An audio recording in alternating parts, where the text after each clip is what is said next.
Madame la Présidente, Excellences, Mesdames et Messieurs, aujourd'hui, nous nous retrouvons à l'occasion du 40e anniversaire de la catastrophe de Tchernobyl, le 26 avril 1986. Une explosion lors d'une coupure de 20 secondes de routine a libéré des grandes quantités de radiation mortelle dans l'atmosphère. Il s'est agi là du pire accident nucléaire dans l'histoire, d'une tragédie humaine avec des conséquences absolument catastrophiques. La contamination radioactive s'est propagée en Ukraine, au Bélarus, en Fédération de Russie et bien au-delà, avec des conséquences qu'allaient subir les communautés pendant les générations à venir. 350 000 personnes de toute la région ont dû fuir.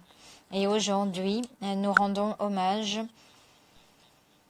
aux souffrances, traumatismes et déplacements que ces personnes ont subis. Nous rendons hommage à ceux qui ont perdu la vie dans l'accident dans les années, les décennies suivante, alors que les communautés pâtissaient des conséquences sur la santé, l'environnement, les conséquences sociales. Mais nous commémorons autre chose également.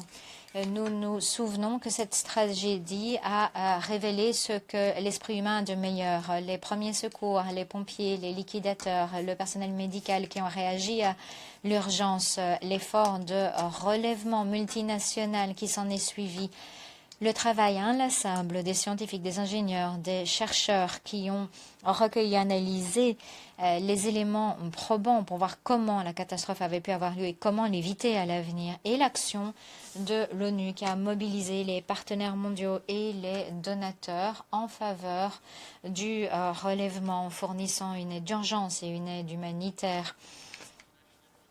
Grâce aussi à l'action de nos collègues de l'AIEA, première institution internationale à se rendre sur place moins de 2 semaines après l'accident, et en appuyant le relèvement, la résilience et le développement durable sur le long terme. Au cours des 40 dernières années, le personnel des Nations Unies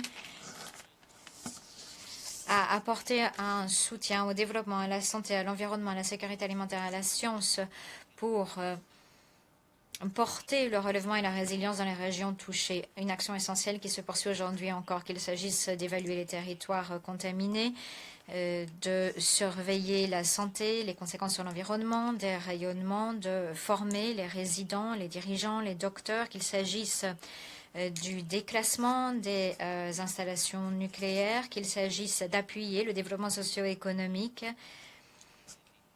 avec de plus en plus de MPME qui travaillent dans les zones touchées chaque année.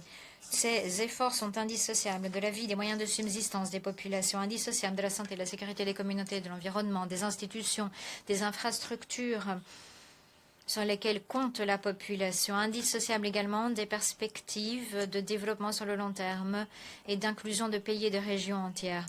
Mais plus que tout, Tchernobyl illustre l'importance pour les pays de travailler de concert, de mettre en commun les informations, les expériences, de créer une culture de sécurité autour de cette source d'énergie essentielle. Il s'agit notamment d'élaborer des conventions mondiales comme celle née de l'accident de Tchernobyl, notamment la convention sur la notification rapide d'un accident nucléaire. Cela suppose également une étroite coopération avec l'AIEA et son système d'examen par les pairs qui déploie des équipes d'experts internationaux afin de conseiller les pays sur la sécurité de leurs réacteurs nucléaires et l'efficacité de leur système de réglementation. Cela signifie travailler avec les opérateurs des centrales, les gouvernements, les organes de réglementation pour faire en sorte que la sécurité ne soit pas une arrière-pensée, mais bien la priorité. Et en cette époque de clivage géopolitique, de méfiance, cela veut dire que les États membres ne peuvent ménager aucun effort pour éviter toute action, délibérée ou non, risquant de provoquer un accident nucléaire au Moyen-Orient, en Europe ou partout ailleurs. Et j'en veux pour exemple, l'actuelle guerre en Ukraine. Le conflit continue de menacer les sites nucléaires ukrainiens, notamment la centrale nucléaire de Zaporizhzhia, principale centrale nucléaire en Europe. C'est inimaginable, mais nous avons vu l'activité militaire toucher directement Tchernobyl depuis 2023, une année après le début de la guerre, une équipe de l'AIEA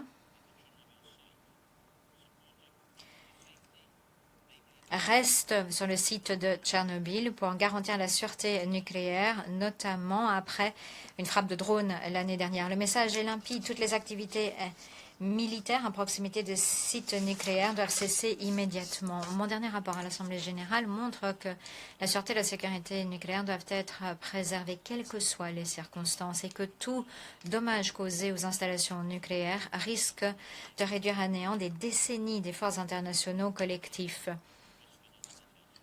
L'on ne peut prendre le risque d'une nouvelle catastrophe.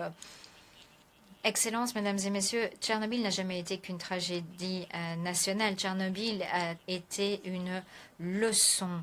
Les conséquences des accidents nucléaires concernent toute la communauté internationale. Au nom et en la mémoire de ceux qui ont pâti des conséquences de cet atroce accident il y a 40 ans, tirons les enseignements nécessaires, travaillons à l'unisson pour aider les communautés non seulement à se relever, mais également à se développer, à prospérer dans la paix et dans la sécurité. Et faisons en sorte que l'avenir soit plus sûr, pacifique et résilient pour tous et toutes. Merci.